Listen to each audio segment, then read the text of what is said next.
What up guys, Kevin here again today. For today's video guys, we're going to be talking about nutrition for hypertrophy.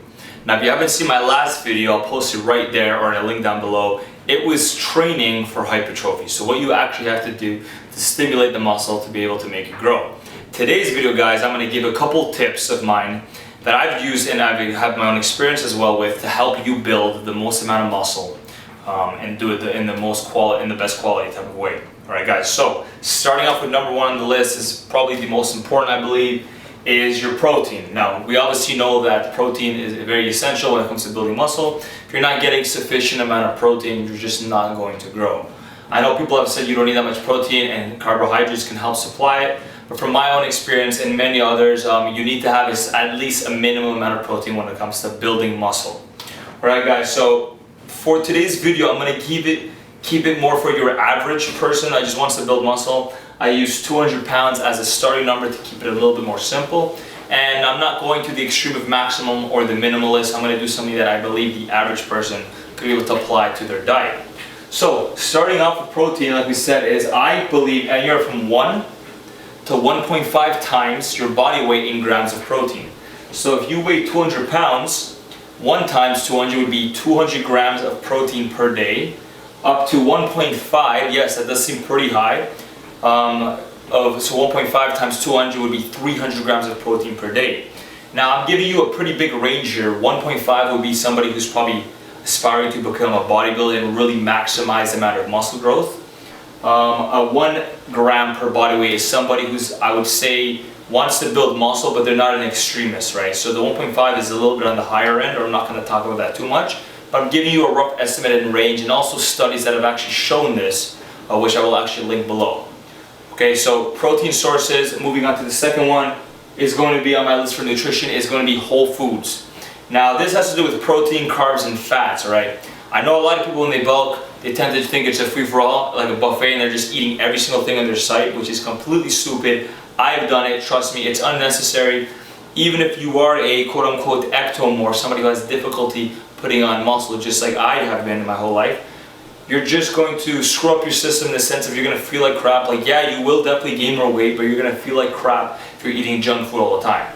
Now, this isn't to say that you can't throw in I guess, tastier food or a junk food once a week, even once a month, which is what I like to do. I'm keeping it more on the lower end. But for the most part, guys, whole foods is going to be your best bet, because things like chicken, steak, fish, eggs, oatmeal, rice, pastas, maybe not pastas, rice, potatoes, oatmeal, vegetables, fruits, oils, and things like that, right? These are whole foods. We know that in a chicken, it's chicken. Obviously, if you're getting more of a natural type of chicken. But that's not the point. The point is that you want to pick foods that are whole foods because they're filled with more vitamins, they have more minerals in them, and they're actually going to give your body things that they actually need to perform at its absolute best. You've probably heard of the analogy of a car. If you have a Ferrari, you're going to put the shittiest gas in it? No, you're going to put the highest amount of gas to be able to fuel it. Same thing as your body. If you want to grow the most amount of muscle, I'm not talking about half-asses, I'm talking get the most out of your nutrition. You want to maximize, or at least be on the higher end of how much protein you're taking in, the quality of protein you're taking in, how much carbohydrates you're taking in, the quality of your carbohydrates, and same thing with your fats. If you're eating pizza every day, pizza, McDonald's, and then donuts for your snacks, will you gain weight? 100%. But our goal is not to gain weight. This video and my last video is not about gaining weight. It's about gaining muscle and minimizing fat. I want you to put as much muscle on, not weight. I can put on 20 pounds easily in a month. It's not a problem. I just go and eat every single day. My goal here is to be able to put as much lean tissue. So point 2 from a whole foods perspective is it's energy. The more whole foods, the more natural foods that you enjoy to eat will actually supplement your body through vitamins, minerals, and the macronutrients that you actually need for your body. So whole foods is my second basic tip on this. And I'm actually going to go into more detail about food selection in a future video. Tip number 3 is a surplus. Now yeah guys, you've probably guessed this from my last video, which I'll actually put a link as well. I talked about fat loss. I said you need to be in a deficit to lose weight, meaning when you're bulking or putting on size, you need to be in a caloric surplus. Okay, so we'll use a quick little simple number for math. if I'm a 200-pound male and I'm currently eating 3,000 calories to maintain, meaning I'm not increasing my body weight or decreasing, I know 3,000 calories maintains my weight. If I want to increase at a rate of 1 pound per week, which I believe is a great starting point, it's not too high, it's not too low, meaning you're going to put on minimal fat, I would have to increase my calories to 3,500. If I'm at 3,500 extra calories a day equals to 3,500 in a week, which puts me to an extra pound per week, which is 4 pounds in a month. Okay, so that is a very basic starting point. If you have 2,000 calories, you can go up to 2,500. If you have 2,500, you can go to 3,000. If you guys get the math, it's an extra 500 calories if you want to gain 1 pound increase a week.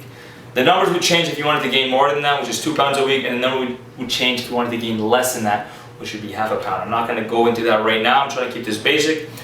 To keep it simple, 500 calories increase to your current diet to be able to gain 1 pound extra of body weight. Majority will be muscle because we're doing it slower.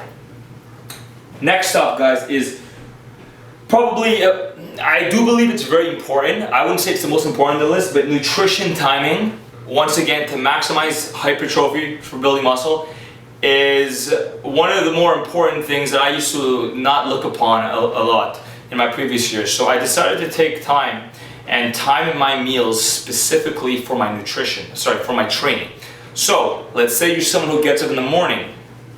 You want to have specific foods the night before or the morning of or in between a workout to maximize or supplement your actual training protocol. When you are in the gym lifting weights, you're breaking down tissue, meaning you're catabolic. You're not building muscle in the gym.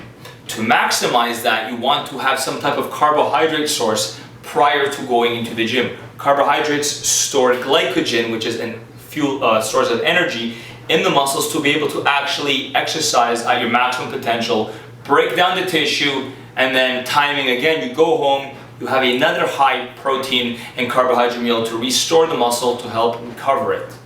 Alright guys, so food timing has an implement throughout the whole day. If you're eating 5 meals a day, I like to pay attention to when am I training, what else am I doing throughout the day, what time am I going to bed, and how do those certain foods digest with my body and actually fuel me for that day. If you know you're not having a super active day, for me, I will drop my carbohydrates, my glycogen. I don't need as much energy if I'm sitting around all day.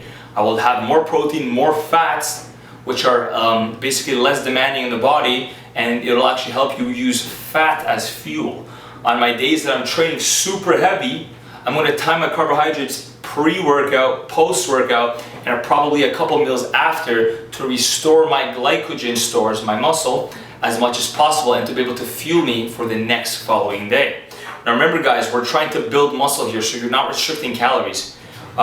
Depending on your body type too, which I will once again go into another video, ectomorph, which is a skinny guy who can't put on weight, endomorph, which is the fatter guy who kind of has a very difficult time losing weight, and endomorph in the beginning, mesomorph in the middle, who's kind of more bodybuilder-like and builds muscle easily. You're going to want to play around with your carbohydrates on how much you have and how many meals in a day. If you're the skinny guy, you can have carbs the whole time. If you're the guy who's on the heavier side, you probably want to limit to that just to pre and post workout. If you're in the middle, you can kind of play around with higher or lower depending on your rate of weight gain. So guys, to start off in the beginning, to keep this very simple, number one, protein. Make sure you have 1 to 1.5 grams times your body weight. And yes, this goes for females as well, that you want to be able to do. And when I say body weight, by the way, if you're super overweight, because you're overweight, I would do your lean body weight. And so if you're 250 pounds, you're 25% body fat, you would need to find your actual fat-free mass index and go off of by that. Same thing as a girl.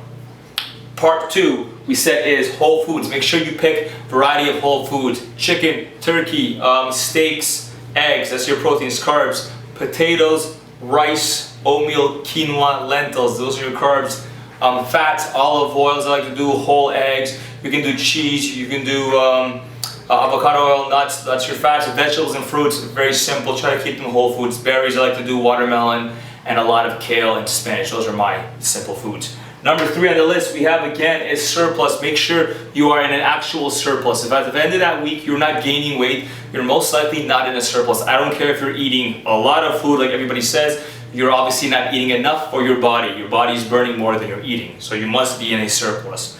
Last and not least, guys, on the list is nutrition timing. Do your best to time your carbohydrates around your workouts. Thinking about, is it an arm day? Is it a super heavy leg day? Am I training twice a day? What is your lifestyle? How does your nutrition supplement your lifestyle? And how is it going to help you build the most amount of muscle? All right, guys. If you did enjoy that video, make sure you smash the like button and subscribe to the channel, because I will be making more in-depth videos on specific meal plans, specific nutrient timing and the benefits, how to set up your how to set up your macronutrients for your body, and much more. All right, guys. So if you did like the video, like I said again, like it, subscribe, and share the video. I'm trying to get this out to as many people as possible to be able to share my knowledge and help you guys out. Other than that, guys, stay tuned till next time. Have an amazing day and peace.